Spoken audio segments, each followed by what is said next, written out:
हाँ देखिए, ये मेरा तीसरा चैप्टर है। तीसरे चैप्टर का नाम है आव्यू।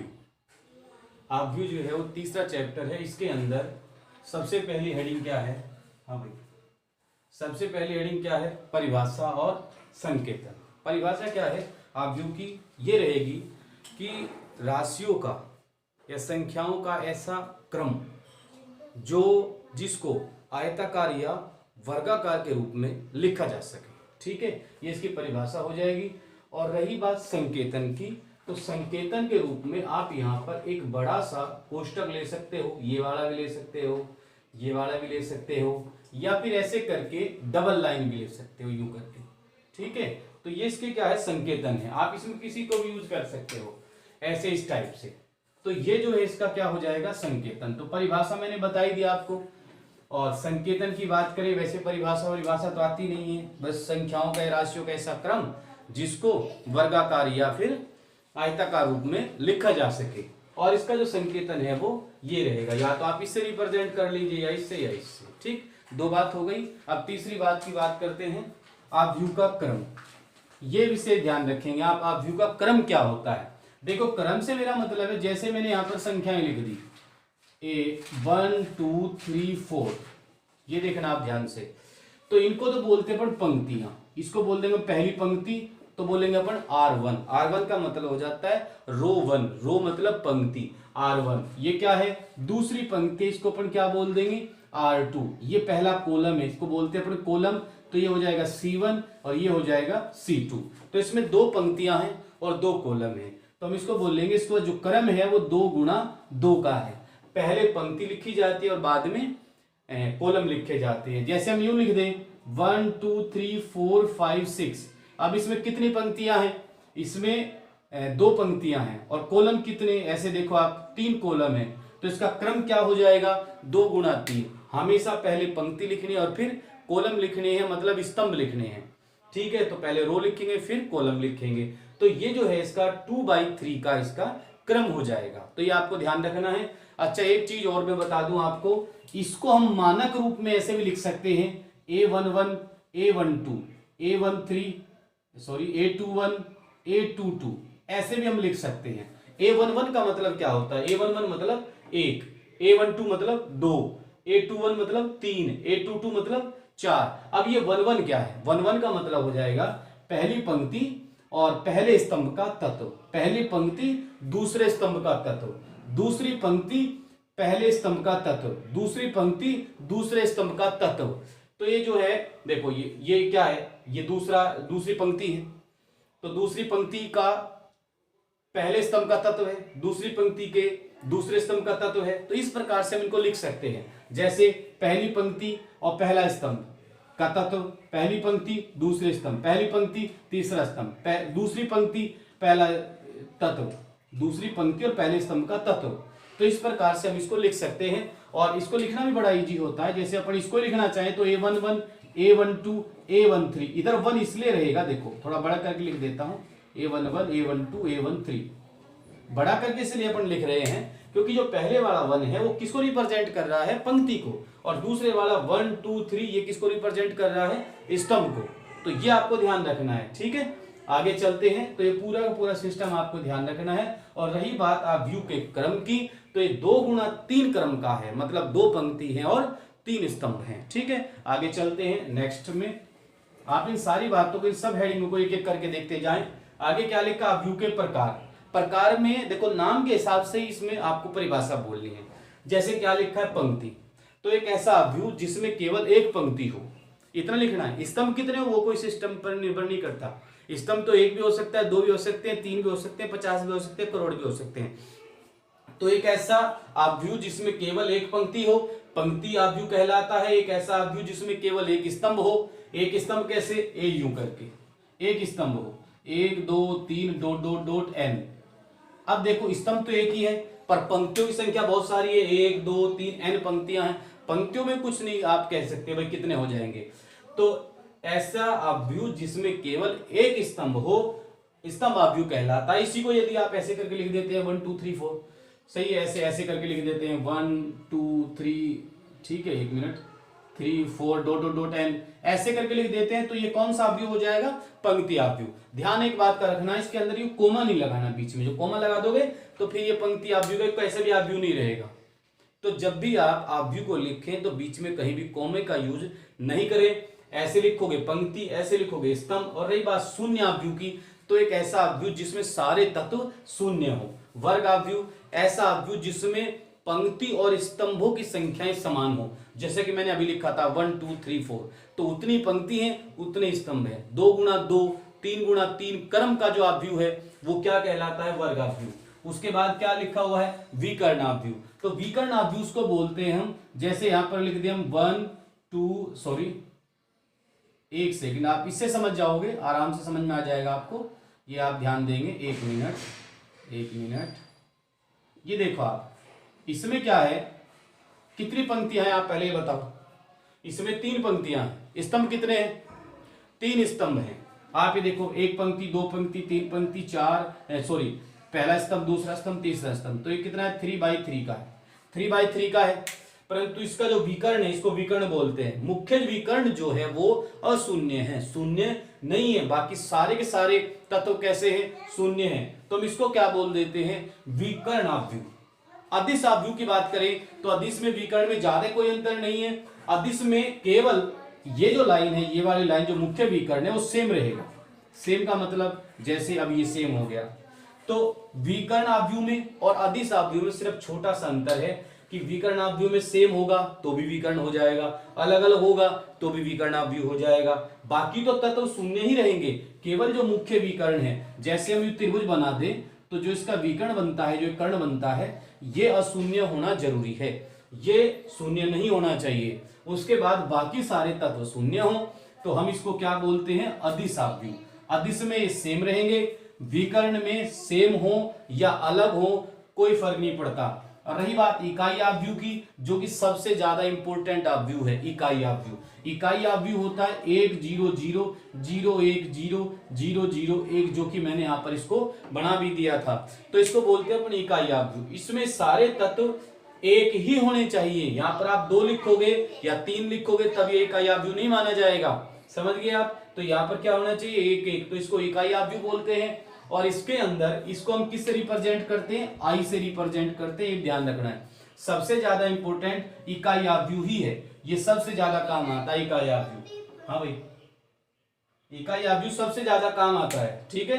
तो इसको अपन आई बोलते हैं। अब उसके बाद आता है ऊपरी त्रिभुजाकार अवयव और निम्न त्रिभुजाकार अवयव। बिल्कुल आसान है। देखो, ऊपरी त्रिभुजाकार अवयव तो आपको ऊपर की साइड में, 1 मिनट मेरी बात सुन लेना ध्यान लगा करके, 2 1, यहाँ पर 0 0 0। आप देखो इसमें इस विकर्ण के ऊपर के जो हैं, ये देखो आप त्रिभुज बना दिया मैंने, तो ऊपर वाली साइड के सभी तत्व या कुछ तत्व शून्य नहीं होने चाहिए, नीचे के सारे तत्व शून्य हो। परिभाषा ये है कि ऊपर के शून्य है या नहीं है, पर नीचे के जो तत्व हैं, इस मुख्य विकर्ण के जो नीचे के तत्व हैं वो शून्य होने जरूरी है। ऊपर तो भले हो या ना हो, उससे मतलब नहीं है। नीचे के जो सारे तत्व हैं क्या होने चाहिए? शून्य होने चाहिए। तो उसको अपन बोलते हैं ऊपरी त्रिभुजाकार अवयव। निम्न की बात करें तो इसमें से उल्टा कर दो, उधर 0 बना दो, मतलब ऐसे 1 1 2 और यहाँ पर 2 3, यहाँ पर 0 आ जाएगा। मतलब कहने का ये है, जैसे अपन लिख दे 1 0 0 और यहाँ लिखे 2 3 0 और 5 6 और यहाँ 7, ऐसे करके देखो आप, यूं देखो आप, ये बन गया त्रिभुज। तो नीचे के जो तत्व हैं वे तो चलो जो है वो रहेंगे, ऊपर के तत्व क्या होने चाहिए? शून्य होने चाहिए। तो उसको अपन क्या बोलते हैं? निम्न त्रिभुजाकार अवयव। तो ऐसे आपको थोड़ा सा ध्यान रखना है ऊपरी त्रिभुजाकार अवयव में और निम्न त्रिभुजाकार अवयव के अंदर, ठीक है। तो ये आप ध्यान रखोगे तो आराम से पता लग सकता है। आगे चलते हैं अवयव के गुणधर्म। परिवर्त अवयव। परिवर्त अवयव किसको बोलते हैं? जैसे मैं एक अवयव लिख दूं, a बराबर 1 2 3 4 5 6 7 8 9, मैंने एक मैट्रिक्स लिख दिया, एक अवयव लिख दिया। इसका परिवर्त डैश लगाओ या a की पावर t लिखो, ऐसा लिखने पर ये परिवर्त अवयव आ जाएगा। आपको कुछ नहीं करना है, जो इसकी पंक्तियां हैं उनको क्या बना देना है? स्तंभ। ये देखो 1 2 3 पंक्ति में है तो 1 2 3 स्तंभ में लिख दो। 4 5 6 दूसरी पंक्ति है, 4 5 6 दूसरा स्तंभ हो जाएगा। 7 8 9 तीसरी पंक्ति है, 7 8 9 तीसरा स्तंभ हो जाएगा। तो जो a की पावर t है आप ये देखो, इसको देखो, इसको देखो, तो इस आव्यूह का ये आव्यूह परिवर्त आव्यूह कहलाएगा। और यदि आपस में इक्वल हो जाएं, बाई चांस ऐसा हो जाए, देखो मैं आपको एक लिख के भी दिखा देता हूं। लो ए बराबर, यहां पर अपन ले लेते हैं ए जी एच, और यहां पर मैं ले लेता हूं जी बी एफ, यहां ले लेता हूं मैं एच एफ सी। ये देखो आप, ये एक आव्यूह है, मैं इसका परिवर्त आव्यूह ज्ञात करता हूं। ध्यान से देखो आप, ए की पावर टी। अब ये पंक्ति है ए जी एच, मैं इसको स्तंभ में लिख रहा हूं ए जी एच। अच्छा, ये दूसरी पंक्ति है, इसको स्तंभ में लिख रहा हूं मैं, क्या लिखूंगा मैं, जी बी एफ। तीसरी पंक्ति को एच एफ सी। आप ये देखो, अभी भी ये दोनों सेम टू सेम ही रहेंगे, दोनों के दोनों सेम रहेंगे, तो अपन लिखेंगे a इक्वल टू ए की पावर टी। जब ये दोनों सेम रहेंगे तो क्या होगा, ये आगे क्या लिखा, सम्मित आव्यूह। तो सम्मित आव्यूह उसको बोलते हैं जब किसी आव्यूह का परिवर्त आव्यूह वही आव्यूह प्राप्त होता है जो मूल आव्यूह है। मतलब कहने का ये है, आप इसका परिवर्त करते हैं, इसका ट्रांसपोज करते हैं, मतलब परिवर्त आव्यूह ज्ञात करते हैं, मूल आव्यूह ही प्राप्त हो जाए तो उसको अपन बोलते हैं सम्मित आव्यूह। और विषम सम्मित आव्यूह किसको बोलते हैं, जिसमें a इक्वल टू माइनस ए की power T. Same to same, देखो सम्मित में और विषम सम्मित में कोई ज्यादा अंतर नहीं है, केवल माइनस का अंतर है।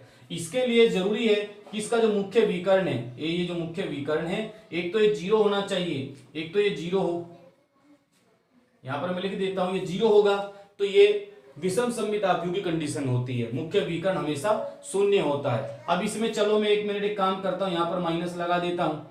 अच्छा, तो और या फिर आप इसी को देख लो, चलो यदि आप इसको परिवर्तित करेंगे कि पावर टी करेंगे तो इसमें को थोड़ा अंतर आ जाएगा। एक काम और कर लेते हैं, इसमें माइनस का अंतर होता है। 1 मिनट में दूसरा उदाहरण देता हूं आपको। ये कंडीशन है a इक्वल टू माइनस ए की पावर टी। तो ये कंडीशन जो भी आव्यूह फॉलो करेगा उसको हम विषम सम्मित आव्यूह बोलेंगे। ठीक है, एक मैं इसमें उदाहरण भी दे देता हूं आपको।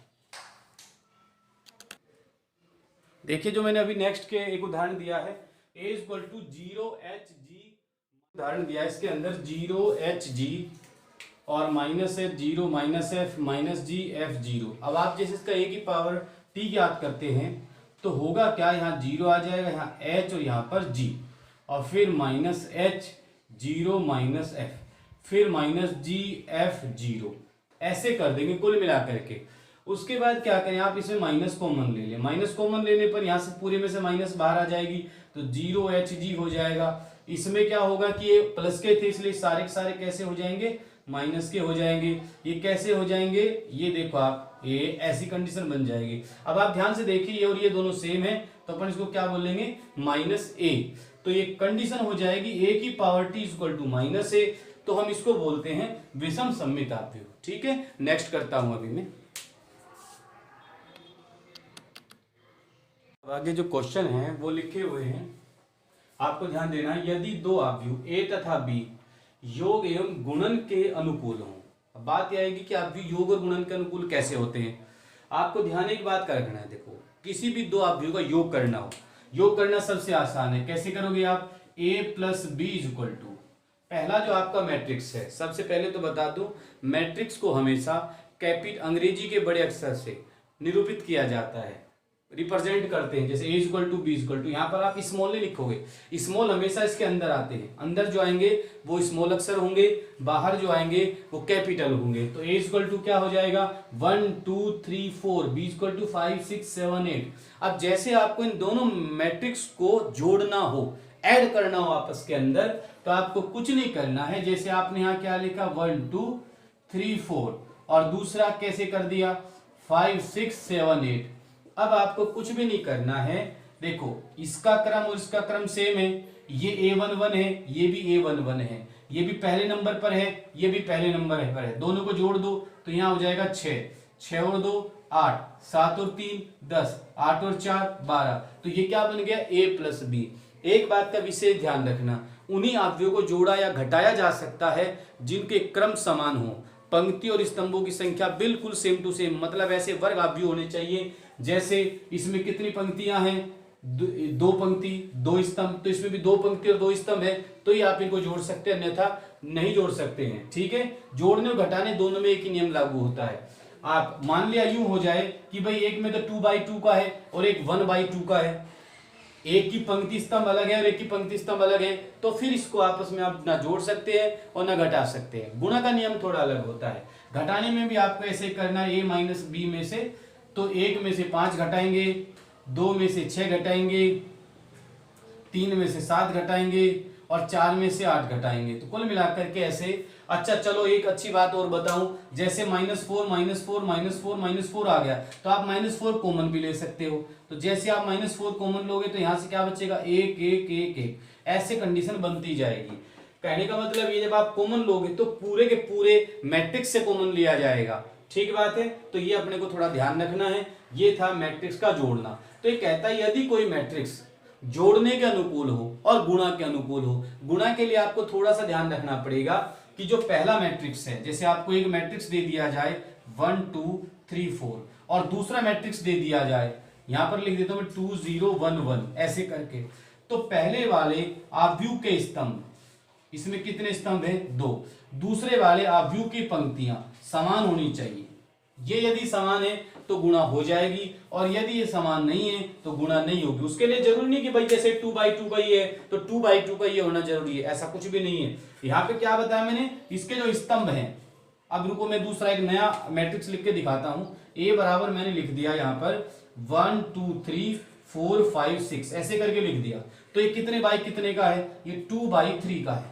एक और मैं मैट्रिक्स लिखता हूं, ध्यान एक ही बात का रखना है, ये किसका है, 2/3 का है। इसमें 3 क्या स्तंभ है, तो इसमें 3 पंक्तियां होनी जरूरी है। 3 पंक्तियां कैसे, जैसे 1 2 3 4 और मैं यहां लिख दूं 5 6। अब देखो आप इसमें कितनी पंक्तियां हो गई, इसमें 3 पंक्तियां हैं, 1 2 3, स्तंभ कितने हैं, 2, तो ये हो गया 3 गुणा 2 का। तो कहने का मतलब ये, इधर जो स्तंभ है और इधर की जो पंक्तियां हैं, पहले आव्यूह के स्तंभ दूसरे आव्यूह की पंक्तियां यदि समान है तो इन दोनों की आपस में गुणा हो जाएगी, अन्यथा गुणा नहीं होगी। ये आप पहले ध्यान रखेंगे। अब गुणा कैसे करोगे, आप इसका पहला स्तंभ उठा लो और इसकी पहली पंक्ति के ऊपर रख दो। इस साइड में मैं आपको गुणा करके बताता हूं। देखो यहां गुणा करके, गुणा कैसे करते हैं, बड़ी जी आराम से कर सकते हैं। देखो आप कुछ ना करें, 1 2 5 को उठाइए और क्रमानुसार 1 2 3 में गुणा कर दीजिए। तो हम यहां लिखेंगे ए बी इक्वल टू, देखो आप 1 गुणा 1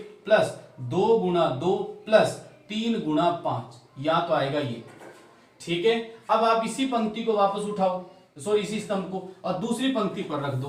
तो 4 गुणा 1 प्लस 5 गुणा 2 प्लस 6 गुणा 5, ऐसे गुणा करनी है। कुल मिलाकर के पहला स्तंभ रखना है और पहली पंक्ति, पहला स्तंभ दूसरी पंक्ति, पहले इनमें गुणा कर देनी है। गुणा करने के बाद यहाँ कोमा वोमा बिल्कुल नहीं लगाना। अब आप दूसरा स्तंभ उठाओ और पहली पंक्ति में गुणा कर दो, तो क्या जाएगा, 1 गुणा 3, 1 गुणा 3, 2 गुणा 4, 3 गुणा 6, तो 2 गुणा 4 और 3 गुणा 6 प्लस 3 गुणा 6, ऐसे इसमें करेंगे। 4 गुणा 3, 4 गुणा 3 प्लस 5 गुणा 4 प्लस 6 गुणा 6, ऐसे गुणा करके वापस जो है आप इसका ब्रैकेट ये बंद कर दोगे और इसको थोड़ा सा सरल करोगे। 1 गुणा 1 क्या होता है, 1 4 15, नीचे 4 10 30, आगे 3 8 और 6 3 18, नीचे 12 20 और 36, ऐसे करके अब इसको सरल कर लेंगे, इनको जोड़ लेंगे। 15 और 1 16 4 20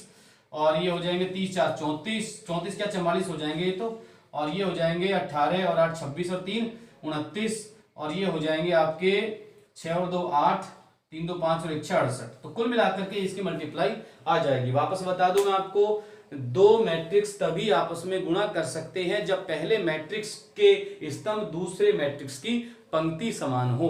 तो अब आपको करना क्या है, दूसरे मैट्रिक्स का जो स्तंभ है उसको उठाइए, पहले मैट्रिक्स की पंक्ति के ऊपर रख दीजिए, फिर दूसरी पंक्ति के ऊपर रख दो, तो आपको 2 पंक्तियां ये जो पहला स्तंभ है वो मिल जाएगा।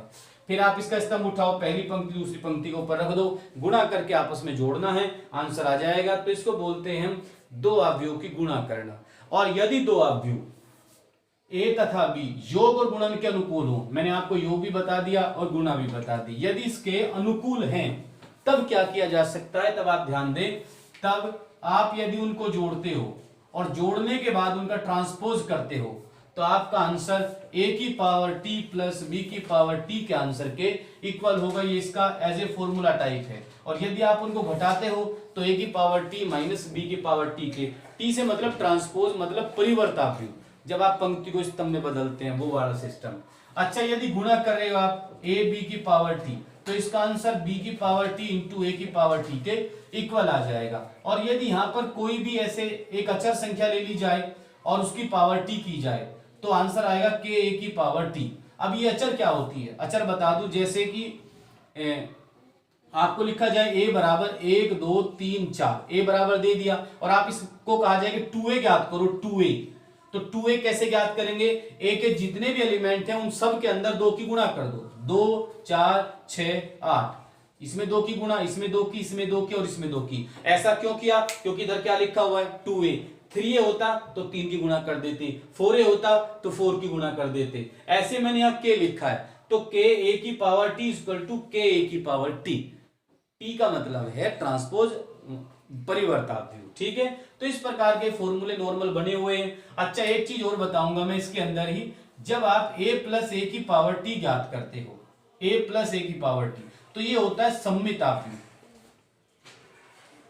सम्मिताव्यू। और जब आप a माइनस ए की पावर t ज्ञात करते हो तो इससे जो प्राप्त होगा, इससे जो आपको आव्यू प्राप्त होगा a माइनस ए की पावर t से, उसको अपन बोलते हैं विषम सम्मिताव्यू, विषम सम्मिताव्यू। और इससे प्राप्त होगा आपको सम्मिताव्यू। और यदि आप इन दोनों को ही जोड़ देते हो, मतलब सम्मित तथा सममित तथा विषम सम्मिताव्यू को, विषम सम्मित आव्यू को योगफल के रूप में प्रदर्शित करना, योगफल के रूप में प्रदर्शित करना, तो जैसे ही आप योगफल के रूप में इनको प्रदर्शित करते हो तो आंसर आ जाएगा a बराबर 1/2 a प्लस ए की power t plus 1/2 a minus ए की power t।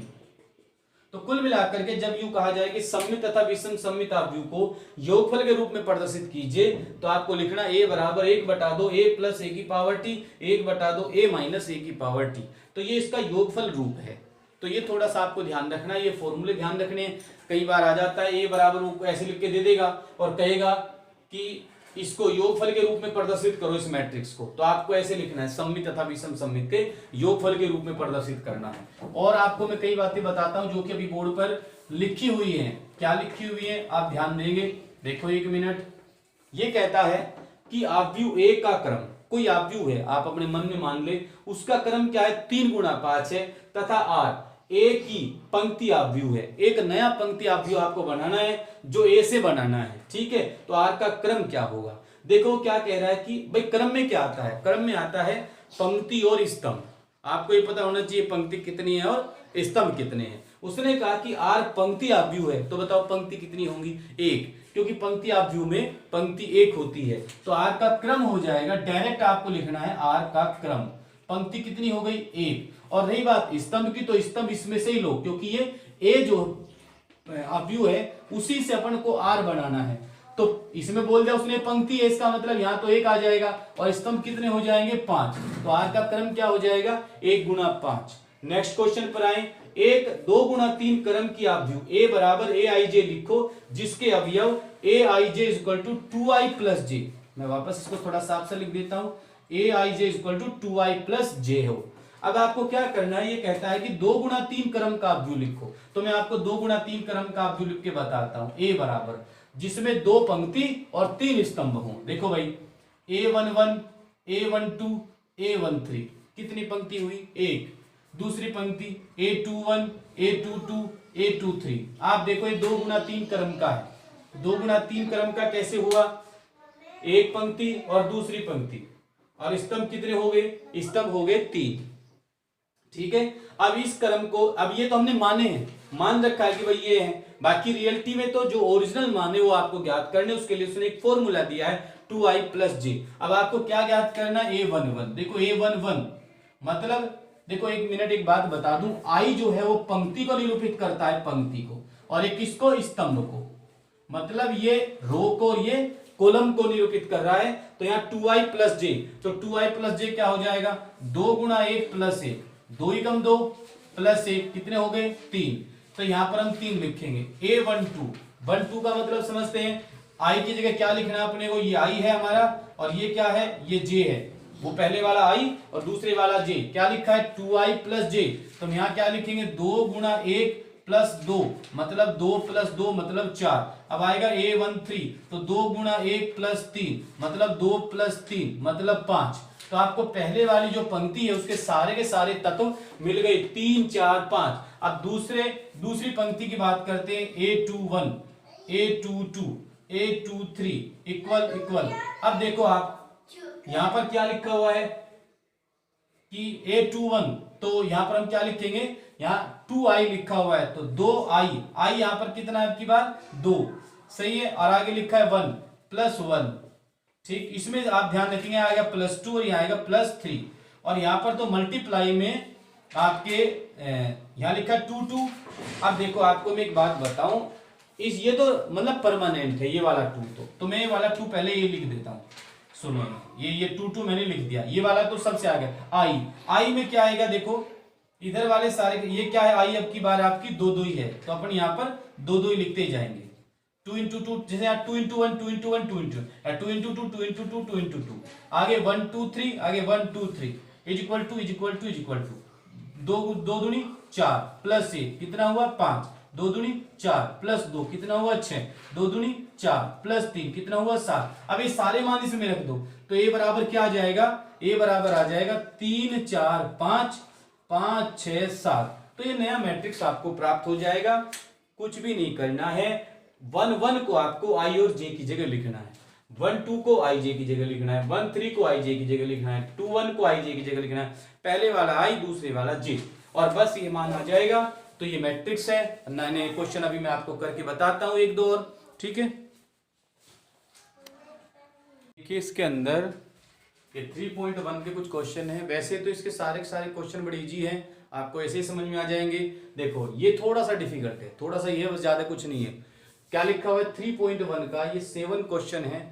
a plus B 2 7 ab minus 3 4 6 2 7 8 minus 3 4 हो तो a तथा b के मान ज्ञात कीजिए। अब देखिए कैसे ज्ञात करते हैं, हम इन दोनों की तुलना कर देते हैं। तो जैसे ही आप तुलना करते हैं, तुलना करने पर आप एक बात चेक कर ले, देखो यहाँ 4 है तो यहाँ भी 4 है, यहाँ -3 है -3 है, 7 है तो यहाँ 7 है, यहाँ 2 है तो यहाँ भी 2 है। तो ये मान भी आपस में इक्वल ही होंगे, मतलब a प्लस बी बराबर क्या हो जाएगा 6 और ए बी बराबर हो जाएगा 8। अब आप यहां से b बराबर करो, 6 माइनस a पक्षांतर करोगे तो ये जो b का मान है इसमें रख दो, a की जगह a और b की जगह 6 माइनस a बराबर 8, अंदर गुणा कर दो तो ये हो जाएगा 6 माइनस ए स्क्वायर बराबर 8। अब आपको क्या करना है, पक्षांतर कर देना है। तो जैसे ये दोनों के दोनों उस साइड में जाएंगे तो इनके चिन्ह बदल जाएंगे, हम लिखेंगे ए स्क्वायर माइनस 6 प्लस 8 बराबर 0। ए स्क्वायर कैसा हो जाएगा प्लस का, और 6 कैसा हो जाएगा माइनस का, 8 तो ऑलरेडी प्लस का ही है। अब आपको 8 के ऐसे टुकड़े जिनका योग 6 हो तो अपन लिखेंगे ए square minus 4a minus 2a, तो 4 और 2 कितने हो जाएंगे 6 और प्लस 8 बराबर 0। अब आप क्या करो, a कॉमन ले लो, क्या बचेगा a माइनस 4 माइनस 2 कॉमन ले लो, a माइनस 4 बराबर 0, a माइनस 4 एक साइड में आ जाएगा, a माइनस 2 एक साइड में बराबर 0। तो यहां से आप a माइनस 4 बराबर 0, तो a का मान क्या हो गया 4। जब a का मान 4 है, जब a बराबर 4 है तब b का मान क्या होगा, b बराबर क्या है देखो आप 6 माइनस से 6 माइनस 4 मतलब 2। तो जब a का मान 4 है तो b का मान कितना हो जाएगा 2। अब यहां से देखो आप a माइनस 2 बराबर 0, तो a बराबर कितना हो गया 2। तो उस समय b का मान क्या हो जाएगा 6 माइनस 2 बराबर 4। भाई 6 माइनस a है, तो हम इस प्रकार से जब a और b के मान हमें ज्ञात हो जाएंगे, a का मान ज्ञात हो जाएगा तो हम b का मान ज्ञात कर सकते हैं। ठीक है, हाँ चलो अब आगे चलते हैं, इसकी बात करते हैं। 6 अवयव वाले, मतलब एक अवयव ऐसा है जिसके अंदर 6 अवयव हैं। अब किस टाइप से रखे गए हैं वो अपने को ठा नहीं है भाई कैसे रखे गए हैं। तो 6 अवयव वाले अवयव का संभावित क्रम क्या क्या हो सकता है। जब भी ऐसा कोई क्वेश्चन आए तो आपको ध्यान रखना है 6 के फैक्टर कर लो। 6 के फैक्टर क्या क्या होते हैं, 2 गुणा 3, 3 गुणा 2, 1 गुणा 6, 6 गुणा 1, बस जो भी इसके गुणनखंड होंगे वो इसका क्रम होगा। तो 6 अवयव वाले 6 अवयव वाले आव्यूह का संभावित क्रम। देखो कुछ नहीं करना है, एक तो 6 गुणा 1 और 1 गुणा 6, एक तो ये हो गया, एक 3 गुणा 2 और 2 गुणा 3। भाई 6 गुणा 1 भी 6 होता है, 1 गुणा 6 भी 6 होता है, 3 दूनी 6, 2 तिया 6, तो 6 जैसे जैसे आ सकता है वैसे वैसे इसका क्रम हो जाएगा। ऐसे करना था। 4 गुणा 4 क्रम का इकाई आव्यूह लिखे, तो 4 गुणा 4 क्रम का इकाई आव्यूह मतलब 4 पंक्तियां हो और 4 स्तंभ हो। 1 0 0 0 4 0 1 0 0 0 0 1 0 0 0 0 1, तो ये जो क्रम हो जाएगा ये 4 गुणा 4 क्रम का इकाई आव्यूह। 3 गुणा 3 क्रम का करना है तो इसको हटा दीजिए। 2 गुणा 2 क्रम का करना है तो इसको हटा दीजिए। 1 गुणा 1 क्रम का करना है तो 1 गुणा 1 क्रम का आव्यूह ये होता है, 1 गुणा 1 क्रम का इकाई आव्यूह। ठीक है। अच्छा, इसका जो आप मान ज्ञात करें, सारणिक का मान ज्ञात करें तो आंसर 1 आ जाएगा, इसलिए इसका नाम इकाई आव्यूह है। उसके सारणिक का मान ज्ञात करते हैं तो वैसे आव्यूह का कोई मान नहीं होता, आव्यूह तो बस जो लिखा हुआ है वो एक विन्यास है, इसका मान आप ज्ञात नहीं कर सकते। सारणी का मान ज्ञात कर सकते हैं बस, बट आव्यूह का मान आप ज्ञात नहीं कर सकते। आव्यूह तो जैसे लिखा वैसे ही रहेगा। ठीक है, नेक्स्ट क्वेश्चन करते हैं। 3.1 में इतने कोई डिफिकल्ट नहीं है, अब मैं 3.2 के क्वेश्चन और उदाहरण करके बताऊंगा। ओके।